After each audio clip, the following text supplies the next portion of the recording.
Jai Guruji, good evening, everyone. Guruji, Auntie, good evening. So, I hope you're all rereading the chapters that we've read so that you can underline your favorite parts of the book.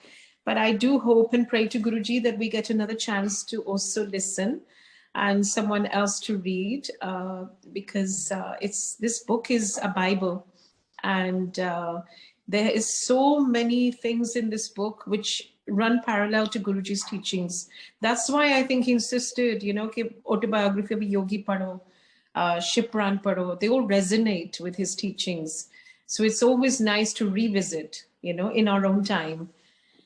And without further ado, chapter 36, Babaji's interest in the West.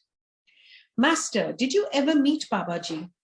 It was a calm summer night in Serampur. The large stars of the tropics gleamed over our heads as I sat by Sri Yukteswara's side on the second-story balcony of the hermitage. Yes, Master smiled at my direct question. His eyes lit with reverence.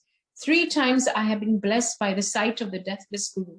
Our first meeting was in Allahabad at a Kumbh Mela. The religious fairs held in India since time immemorial are known as Kumbh Melas. They have kept spiritual goals in constant sight of the multitude. Devout Hindus gather by the millions every 6 years to meet thousands of sadhus, yogis, swamis, and ascetics of all kinds. Many are hermits who never leave their secluded haunts except to attend the melas and bestow their blessings on worldly men and women. I was not a swami at the time I met Babaji, Sri Yukteswara went on, but I had already received Kriya initiation from Lari Mashe. He encouraged me to attend the Mela, which was convening in January 1894 at Allahabad. It was my first experience of a Kumbh. I felt slightly dazed by the clamor and surge of the crowd. In my searching gazes around, I saw no illumined face of a master.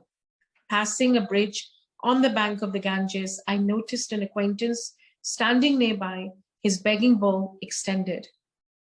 Oh, this fair is nothing but a chaos of noise and beggars, I thought in disillusionment. I wonder if Western scientists patiently enlarging the realms of knowledge for the practical good of mankind are not more pleasing to God than these idlers who profess religion but concentrate on alms. My smoldering reflections on social reform were interrupted by the voice of a tall sannyasi who halted before me. Sir, he said, a saint is calling you. Who is he? Come and see for yourself. Hesitantly following this laconic advice, I soon found myself near a tree whose branches were sheltering a guru with an attractive group of disciples. The master, a bright, unusual figure with sparkling dark eyes, rose at my approach and embraced me. Welcome, Swamiji, he said affectionately. Sir, I replied emphatically, I am not a Swami. Those on whom I am divinely directed to bestow the title of Swami never cast it off. The saint addressed me simply, but deep conviction of truth rang in his words. I am engulfed in an instant wave of spiritual blessing, smiling at my sudden elevation into the ancient monastic order. I bowed at the feet of the obviously great and angelic being in human form who had thus honored me. Babaji, for it was indeed he, motioned me to a seat near him under the tree. He was strong and young and looked like Lari Mashe. Yet the resemblance did not strike me, even though I had often heard of the extraordinary similarities in the appearance of the two masters. Babaji possesses a power by which he can prevent any specific thought from arising in a person's mind. Evidently, the great Guru wished me to be perfectly natural in his presence, not overawed by knowledge of his identity. What do you think of the Kumbh Mela? I was greatly disappointed, sir, I add hastily, up until the time I met you. Somehow saints and this commotion don't seem to belong together. Child, the master said, though apparently I was nearly twice his own age. For the faults of the many judge not the whole. Everything on earth is of mixed character, like a mingling of sand and sugar. Be like the wise ant, which seizes only the sugar and leaves the sand untouched. Though many sadhus here still wander in delusion, yet the Mela is blessed by a few men of God realization. This is so imperative to understand this. Like even, people who are not connected to Guruji, they see us as a herd mentality. They'll always say, oh, in Hindi, excuse my Hindi, bed chala ye. Whatever that means. It's like the herd mentality, basically, like everyone is a flock of sheep going here and there. So the point is that, just for the few or for the many actually, who are there for, maybe networking, like Guruji said, like in Guruji's words, he would say, char dina de log aande ne, sunga dunga chunga unga. I'm sure you've heard that Shabad Gurbani. It's really profound. And not everybody is dunga. Dunga, the depth of, wanting to learn and to be on the path, there has to be few and far between, because everyone is on their own journey. So let's not judge, the whole just by the faults of the many. So it is very important not to judge at all, actually, and just focus on our own journey. So everything on earth is a mixed character, which is so true, like a mingling of sand and sugar. Be like the wise ant, which seizes only the sugar and leaves the sand untouched. And that is true wisdom. Though many sadhus here still wander in delusion, yet the Mela is blessed by a few men of God realization. In view of my own meeting with this exalted master, I quickly agreed with his observation. Sir, I commented, I have been thinking of the scientific men of the West, greater by far in intelligence than most people congregated here, living in distant Europe and America, professing different creeds and ignorant of the real values of such melas as the present one. They are the men who could benefit greatly by meetings with India's masters.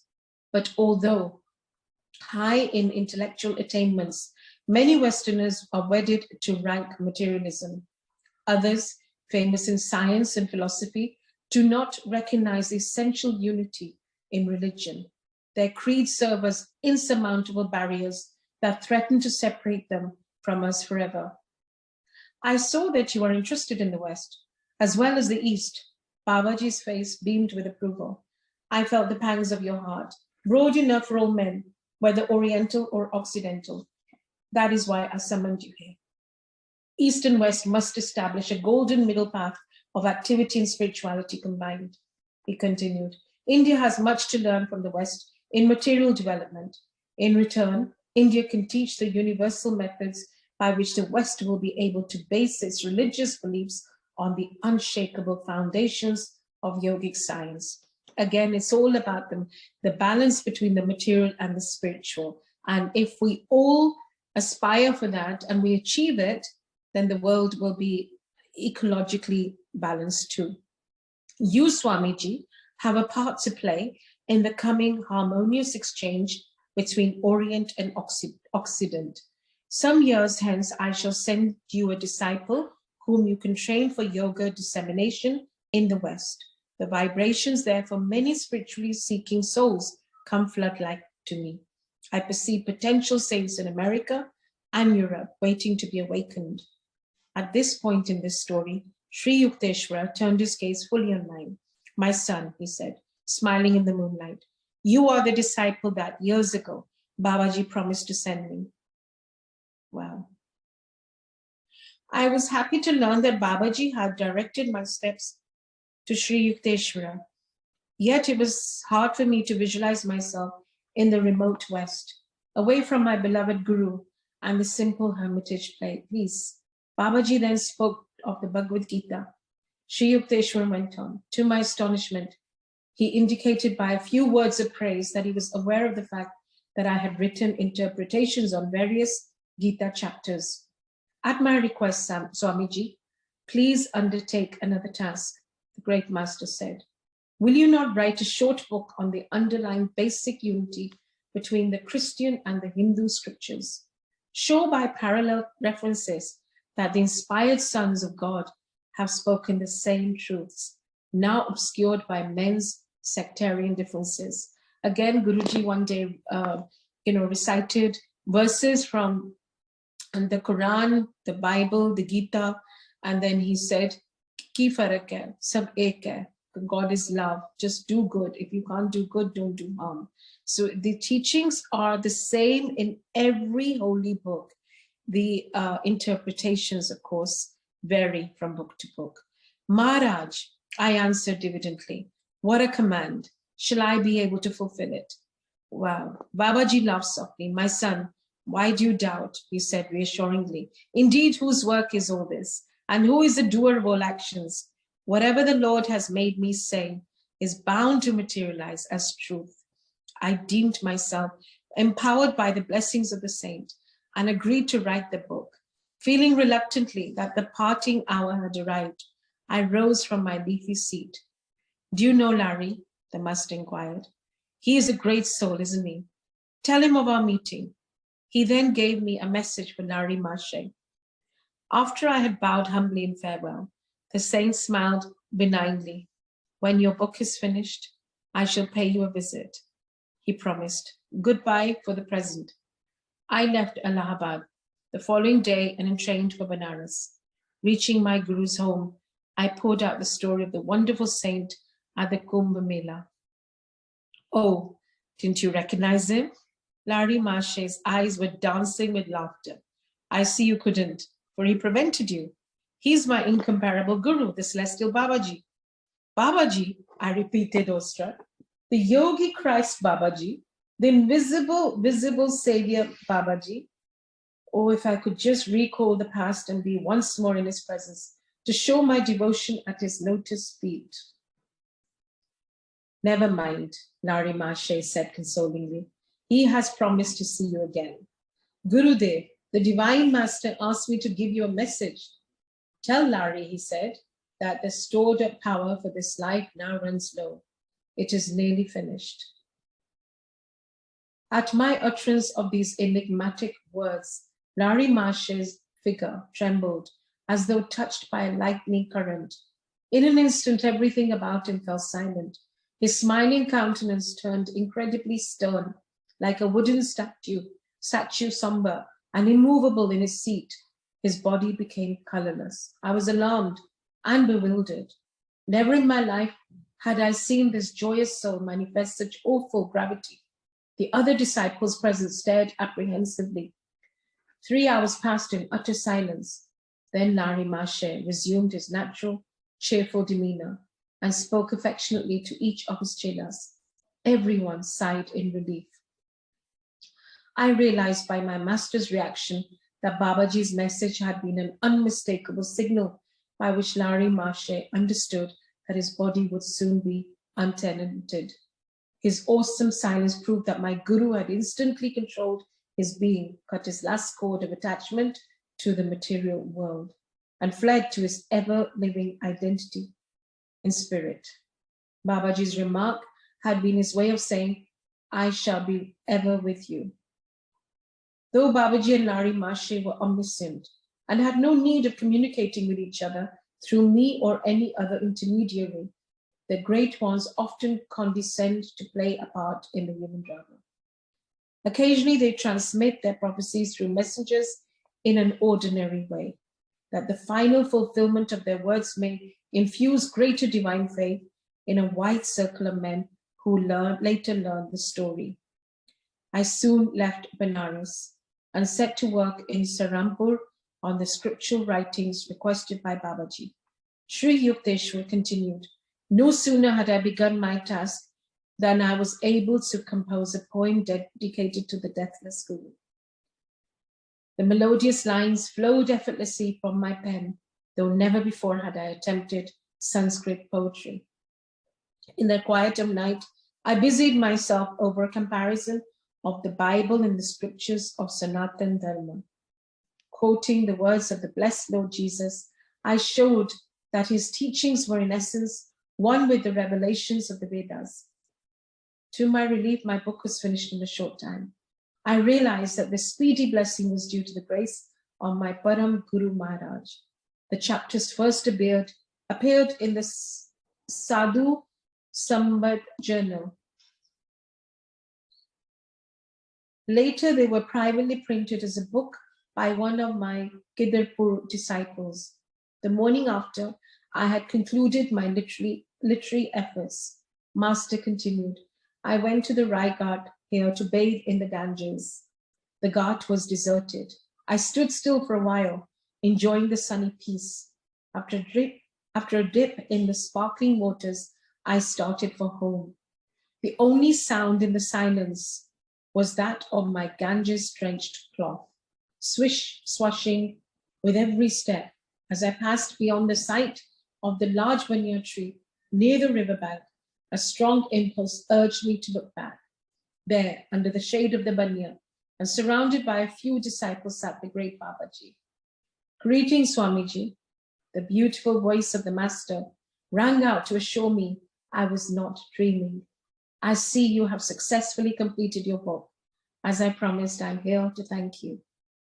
With a fast-beating heart, I prostrated myself fully at his feet. Param Guruji, I said imploringly, will you and your chelas not honor my nearby home with your presence? The Supreme Guru smilingly declined. No, child, he said. We are people who like the shelter of trees. This spot is quite comfortable. Please tarry a while, master. I gazed entreatingly at him. I shall be back at once with some special sweetmeats. When I returned in a few minutes with a dish of delicacies, lo, the lordly banyan no longer sheltered the celestial troop. I searched all round the guard, but in my heart I knew the little band had already fled on etheric wings. I was deeply hurt. Even if we meet again, I would not care to talk to him, I assured myself. He was unkind to leave me so suddenly.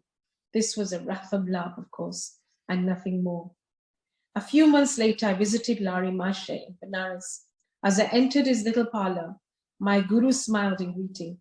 Welcome, Yukteswar, he said. Did you just meet Babaji at the threshold of my room? Why, no, I answered in surprise. Come here. Lari Mashe touched me gently on the forehead. At once I beheld near the door the form of Babaji blooming like a perfect lotus. I remembered my old hurt and did not bow. Lari Mashe looked at me in astonishment. The divine Guru gazed at me with fathomless eyes. You are annoyed with me. Sir, why should I be? I answered. Out of the air you came with your magic group, and into the thin air you vanished. I told you I would see you, but didn't say how long I would remain. Babaji laughed softly. You were full of excitement. I assure you that I was fairly extinguished in the ether by the gust of your restlessness. I was instantly satisfied by this unflattering explanation. I knelt at his feet. The Supreme Guru patted me kindly on the shoulder. Child, you must meditate more, he said. Your gaze is not yet faultless. You could not see me hiding behind the sunlight. With these words, in the voice of a celestial flute, Babaji disappeared into the hidden radiance. That was one of my last visits to Benares to see my guru. Sri Yukteswara concluded, even as Babaji had foretold at the Kumbh Mela, the householder incarnation of Lari Mashe was drawing to a close. During the summer of 1895, his stalwart body developed a small boil on the back. He protested against lancing. He was working out in his own flesh the evil karma of some of his disciples. Finally, a few chelas came very insistent. The master replied cryptically, the body has to find a cause to go. I will be agreeable to whatever you want to do. A short time later, the incomparable Guru gave up his body in Benares. No longer need I seek him out in his little parlor. I find every day of my life blessed by his omnipresent guidance. Years later, from the lips of Swami Keshabanda, an advanced disciple, Keshab Ananda, an advanced disciple, I heard many wonderful details about the passing of Lari Mashe. A few days before my guru relinquished his body, Keshabanda told me he materialized himself before me as I sat in my hermitage at Hardwar. Come at once to Benares. With these words, Lari Mashe vanished. I entrained immediately for Benares. At my guru's home, I found many disciples assembled. For days that day, the master expounded the Gita. Then he addressed us simply, I am going home. Sobs of anguish broke out like an irresistible torrent. Be comforted, I shall rise again. After this utterance, Larry Marshe thrice turned his body around in a circle, faced the north in his lotus posture, and gloriously entered the final Mahasamadhi. This reminds me of Guruji's time. 1 week before Guruji actually took Mahasamadhi, I was there, it was a Thursday evening, and that's the day he said to me, this is 1 week before he left his physical garb, and he said, Ki teri seva hai, ja tu, England ja, or satsang kita kar, or sangat jod. Ye teri seva hai. And I do believe that our seva is what fuels us. It gives us energy. It energizes us. Jo seva Bhagwan hame dete hain. That gives us a sense of purpose and meaning, and it energizes us and by spreading the light. And hamara khud hi kalyan ho raha hota hai through seva. And I remember Guruji towards the end, he had taken a lot of illnesses of people, of bhakts. And, like he said over here, it's not necessarily that only good people come to Guruji. There were people who were so corrupt and so, they would engage in wrongdoings that even there Guruji would take on their karmas also. And he would be, I remember he wouldn't see us for, a week or so. He would be in his meditation. So there's so much that running parallel to Guruji. And then he said, "Main kidhre nahi ja raha, main te hu." So therefore his energy is very much here, alive in our hearts. In any corner of your heart, just remember him every day and he'll manifest. Larry Marshe's beautiful body, so dear to the devotees, was cremated with solemn householder rites and Manikarnika guard by the holy Ganges. Keshab Ananda continued. The following day at 10 o'clock in the morning, while I was still in Benares, my room was suffused with a great light. Lo, before me stood the flesh and blood form of Larry Marshe. It looked exactly like this old body, except that it appeared younger and more radiant. My divine Guru spoke to me. Keshavananda, he said, it is I, from the disintegrated atoms of my cremated body. I have resurrected a remodeled form. My householder work in the world is done, but I do not leave the earth entirely. Henceforth, I shall spend some time with Babaji in the Himalayas and with Babaji in the cosmos. With a few words of blessing to me, the transcendent master vanished. Wondrous inspiration filled my heart. I was uplifted in spirit, even as were the disciples of Christ and Kabir, when they had gazed in their living gurus after physical death. When I returned to my isolated Hardwar hermitage, Keshabananda went on. I carried with me the sacred ashes of my guru. I know he has escaped the spatio-temporal cage. The bird of omnipresence is freed, yet it comforted my heart to enshrine his sacred remains. Another disciple who was blessed by the sight of his resurrected guru was the saintly Panchanan Bhattacharya, founder of the Calcutta Arya Mission Institution. I visited Panchanan at his Calcutta home and listened with delight to the story of his many years with the master. In conclusion, he told me of the marvelous event in his life. Here in Calcutta, Panchanan said, at 10 o'clock of the morning, which followed his cremation, Larry Marshe appeared before me in living glory. Swami Pranabananda, the saint with two bodies, also confided to me the details of his own supernal experience. A few days before Larry Marshe left his body, Pranabananda told me at the time he visited my Ranchi school, I received a letter from him requesting me to come at once to Benares. I was delayed, however. and could not leave immediately. I was in the midst of my travel preparations about 10 o'clock in the morning. I was suddenly overwhelmed with joy to see the shining figure of my guru. Why hurry to Benares? Lari Mashe said, smiling. You shall find me there no longer. As the import of his words dawned on me, I sobbed broken-heartedly, believing that I was seeing him only in a vision. The master approached me comfortingly. Here, touch my flesh, he said. I am living as always. Do not lament. Am I not with you forever? From the lips of these three great disciples, a story of wondrous truth has emerged. At the morning hour of 10, on the day after the body of Lari Mashe had been consigned to the flames, the resurrected master in a real but transfigured body appeared before three disciples, each one in a different city.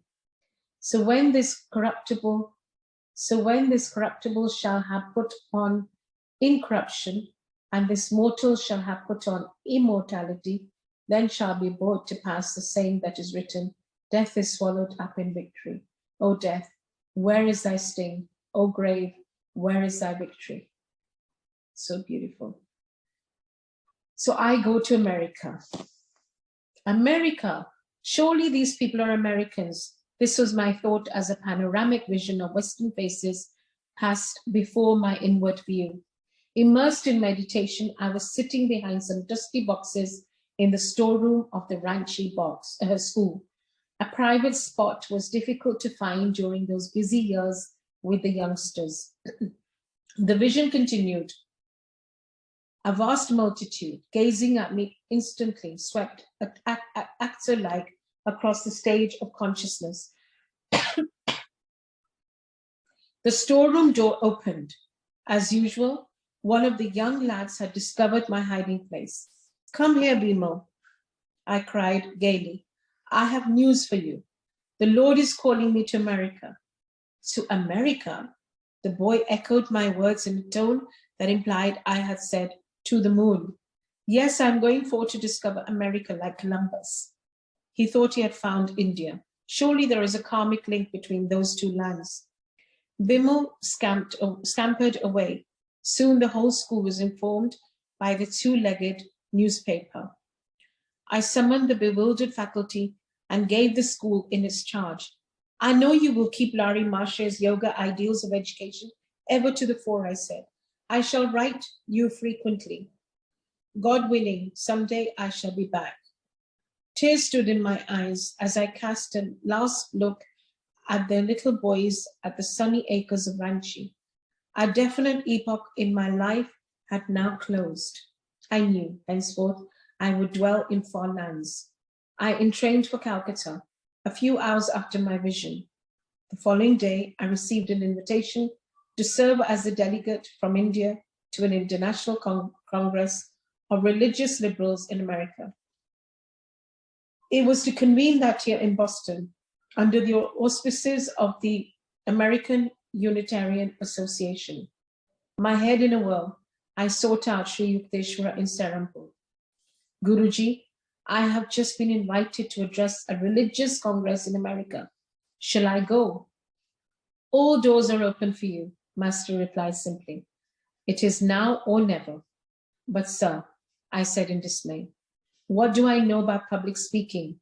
Seldom have I given a lecture, never in English. English or no English, your words on yoga shall be heard in the West. I laughed. Well, dear Guruji, I hardly think the Americans will learn Bengali.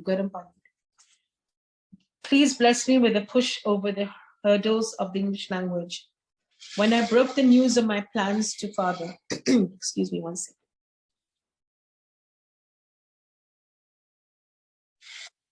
So this reminds me, it's in jest. And, I remember when Guruji said, Bahar ja and Wapas England ja, wahan satsang kari, jaga jaga jaye satsang karene. And I just laughed. I said, Guruji, but you're the one who said to me that I don't know how to do satsang. Because the first time he made me stand up, when he cured me of my skin cancer, he just khade hoke suna, kissa teri meher karti hai tere te. So I stood and I just said, Guruji ne skin cancer theek kar diya, and I sat. And I was trembling when I was saying this. So Guruji looked over at me very benignly and he said, "Come liye, tenu to satsang mein nahi karna anda." But when he finally, 1 week before, he said, "Teri seva satsang karna." And I said, "Guruji, I don't know how to speak." He said, "Tu nahi bolengi, main bolanga." So this is how our seva gets blessed by the divine. So how can you go? He asked sternly. Sorry, when I broke the news of my plans to father, he was utterly taken aback. To him, America seemed incredibly remote. He feared he might never see me again. "How can you go?" he asked sternly. "Who will finance you?" As he had affectionately borne the expenses of my education and whole life, he doubtless hoped that his question would bring my project to an embarrassing halt. "The Lord will surely finance me." As I made this reply, I thought of the similar one I had given long ago to my brother Ananta in Agra. Without very much guile, I added, "Father, perhaps God will put it into your mind to help me." "No, never," he glanced at me piteously. I was astounded, therefore, when father handed me the following day a check made out for a large amount. I give you this money," he said, "not in my capacity as a father, but as a faithful disciple of Larry Marshay. Go then to that far western land, spread there the creedless teachings of Kriya Yoga." I was immensely touched at the selfless spirit in which father had been able to quickly put aside his personal desires. The just realization had come to him during the preceding night that no ordinary desire for foreign travel was motivating my voyage. "Perhaps we shall not meet again in this life." Father, who was 67 at this time, spoke sadly. An intuitive conviction prompted me to reply, "Surely the Lord will bring us together once more." As I went about my preparations to leave Master and my native land for the unknown shores of America, I experienced not a little trepidation. I had heard many stories about the materialistic Western atmosphere, one very different from the spiritual background of India, pervaded with the century aura of saints. An Oriental teacher who will dare the Western airs, I thought, must be hardy beyond the trials of any Himalayan cold. One early morning, I began to pray with an adamant determination to continue, to even die praying until I heard the voice of God. I wanted his blessings and assurance that I would not lose myself in the fogs of modern utilitarianism. My heart was set to go to America, but even more strongly was it resolved to hear the solace of divine permission. I prayed and prayed, muffling my sobs. No answer came. My silent petition increased in excruciating crescendo until at noon I had reached a zenith. My brain could no longer withstand the pressure of my agonies. If I cried once more, with an increased depth of my inner passion, I felt as though my brain was split.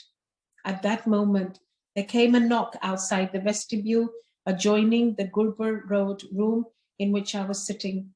Opening the door, I saw a young man in the scanty garb of a renunciate.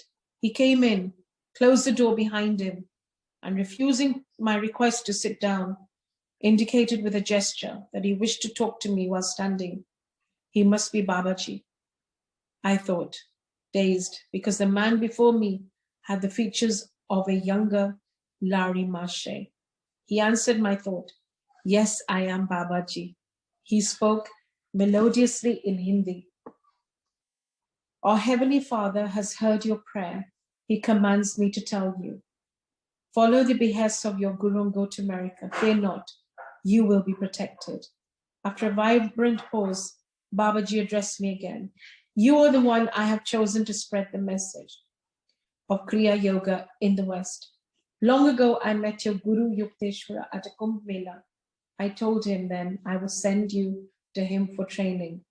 I was speechless, choked with devotional awe at his presence and deeply touched to hear from his own lips that he had guided me to Sri Yukteswara. I lay prostrate before the deathless Guru. He graciously lifted me from the floor, telling me many things about my life. He then gave me some personal instruction and uttered a few secret prophecies. Kriya Yoga, the scientific technique of God realization, he has finally said with solemnity, will ultimately spread in all lands and aid in harmonizing the nations through man's personal, transcendental perception of the infinite Father.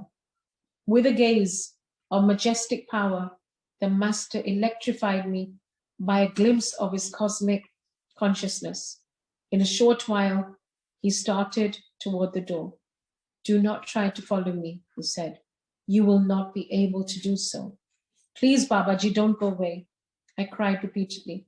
Take me with you. Looking back, he replied, not now, some other time. Overcome by emotion, I disregarded his warning. As I tried to pursue him, I discovered that my feet were firmly rooted to the floor. From the door, Babaji gave me a last affectionate glance.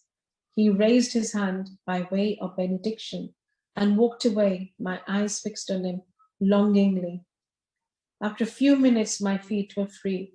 I sat down and went into deep meditation, unceasingly thanking God not only for answering my prayer, but for blessing me by meeting with Babaji.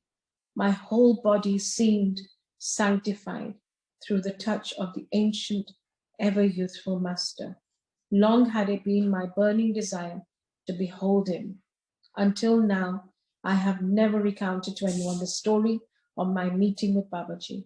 Holding it as the most sacred of my human experiences, I have hidden it in my heart.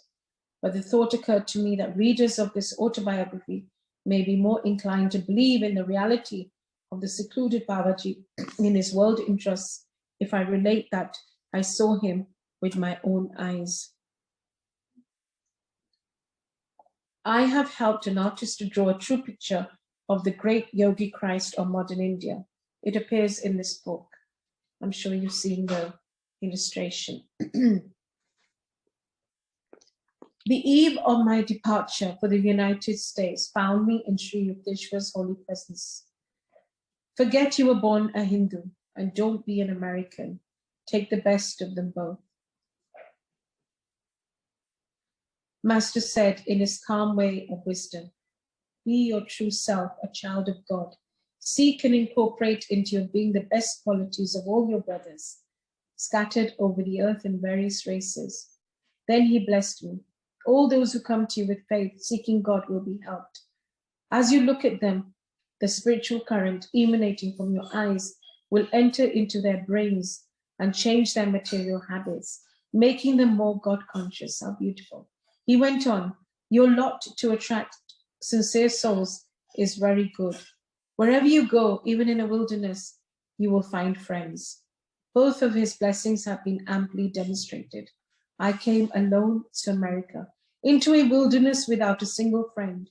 But there I found thousands ready to receive the time-tested soul teachings. I left India in August 1920 on the city of Sparta, the first passenger boat sailing for America after the close of World War I. I had been able to book passage only after the removal in ways fairly miraculous of many red tape difficulties concerned with the granting of my passport.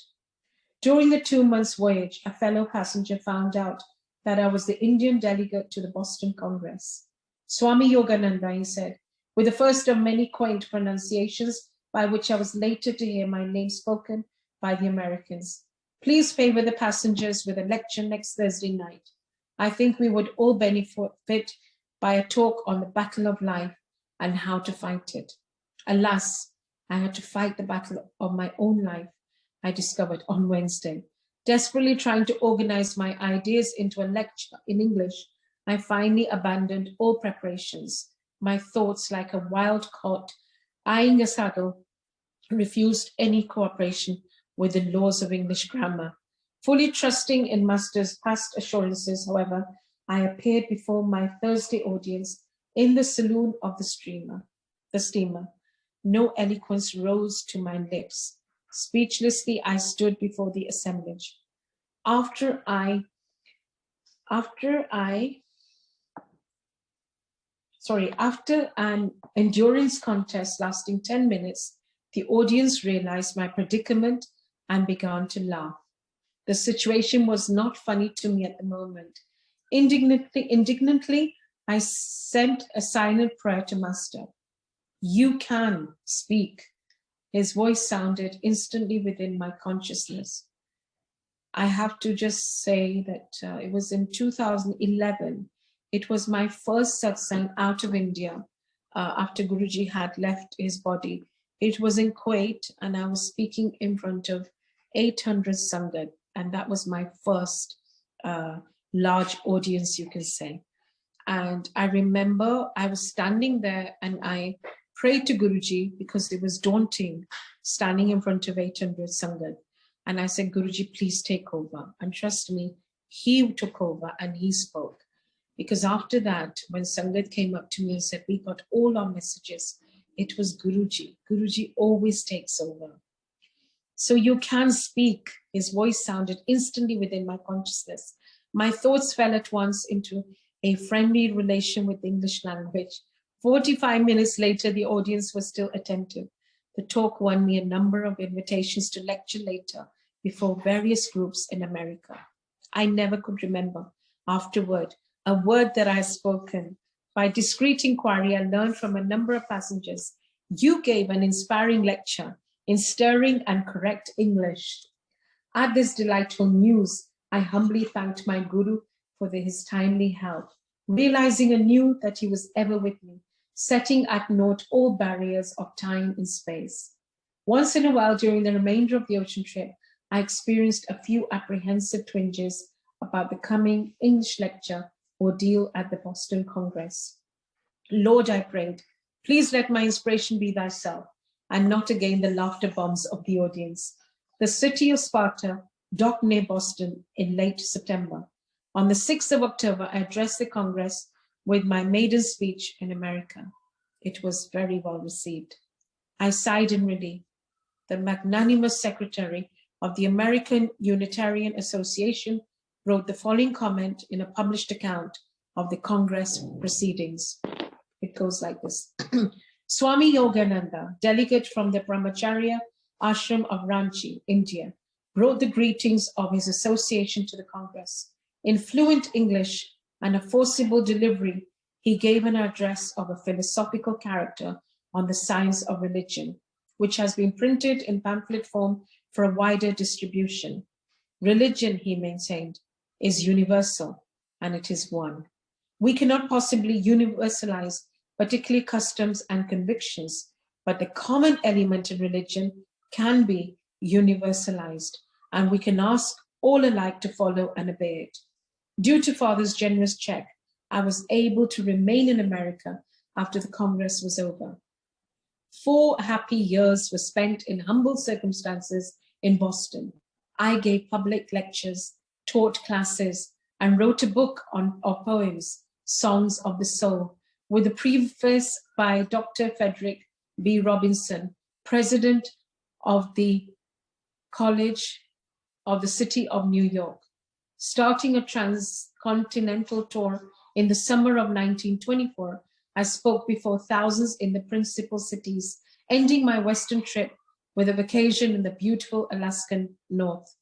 With the help of large-hearted students, by the end of 1925, I had established an American headquarters on the Mount Washington Estates in Los Angeles. The building is the one I had seen years before in my vision at Kashmir. I hastened to send Sri Yukteswara pictures of these distant American activities. He replied with a postcard in Bengali, which I here translate. Child of my heart, O Yogananda, seeing the photos of your school and students, what joy comes in my life I cannot express in words. I am melting in joy to see your yoga students of different cities. Beholding your methods in chant affirmations, healing vibrations, and divine healing powers,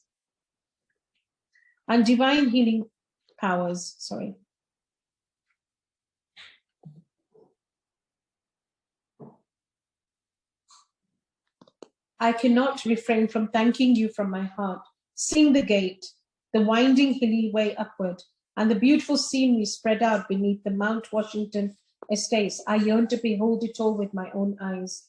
Everything here is going on well, through the grace of God. Through the grace of God, may you ever be in bliss. Years sped by, I lectured in every part of my new land and addressed hundreds of clubs, colleges, churches, and groups of every denomination. Tens of thousands of Americans received yoga initiation.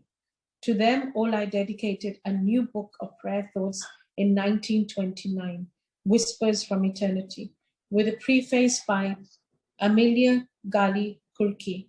I give here from the book a poem entitled God, God, God, composed one night as I stood on a lecture platform.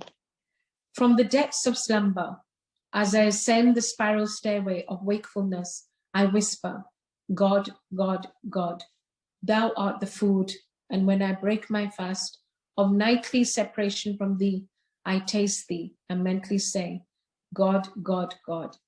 No matter where I go, the spotlight of my mind ever keeps turning on thee, and in the battle din of activity, my silent war cry is ever, God, God, God. When boisterous storms of trials shriek, and when worries howl at me, I drown their clamor, loudly chanting, God, God, God. When my mind weaves dreams with threads of memories, then on that magic cloth will I emboss, God, God, God. Every night, in time of deepest sleep, my peace dreams and calls, joy, joy, joy. And my joy comes singing evermore, God, God, God. In waking, eating, working, dreaming, sleeping, serving, meditating, chanting, divinely loving, my soul constantly hums unhurt by any God, God, God. It reminds me, like Guruji said, जागते फिरते उठते बैठते खाते काम करते हुए सपना देखते हुए सोते अपने गुरु को याद करूं. Sometimes, usually on the first of the month, when the bills rolled up in for upkeep of the Mountain Washington and other self-realization fellowship centers, I thought longingly of the simple peace of India. But daily I saw widening understanding between West and East. My soul rejoiced. It is so very important. I can resonate with this because I was born and raised in UK and I've lived in India. And of course, now recently I've lived in Dubai. So it's very important. I'm so sorry. My mother keeps calling me. We're at the end now, so I can call my mom back. But before I do, let's just complete this. It's very important to actually, in my view also, I resonate with this. It's very important to understand the East, to appreciate the West, and then how to blend the balance. Because I've never seen myself as English, being born and raised in England, or Indian, or Hindu rather. I always say that I'm a human being and I follow humanity. And just as Guruji taught us also, that humanity, compassion, and humility is our religion, is our truest religion. And that is universal. It can be universal. And that is what bridges the gap between East and West. So I'm just going to conclude now since Mom's missing me. Sometimes, usually on the first month I've read, I have found the great heart of America expressed in the wondrous lines by Emma Nazares carved at the base of the Statue of Liberty, the Mother of Exiles. From a beacon hand glows worldwide welcome, her mild eyes command, the air-bridged harbor of that twin city's frame. Keep ancient lands your storied pomp, cries she with silent lips. Give me your tired, your poor, your hurdled masses yearning to breathe free. The wretched refuse of your teeming shore, send these, the homeless tempest tossed to me. I lift my lamp beside the golden door. So thank you so much for this reading. It was so beautiful, the contents in the pages. So I hope you enjoyed and imbibed and learned something from these pages. Thank you so much. And we shall meet tomorrow, same time. Sorry, not same time, tomorrow, 4:30. Thank you. Jai Thank you, Guruji. Auntie. Thank you. Thank you, Sangaji, for joining me. Jai Guruji.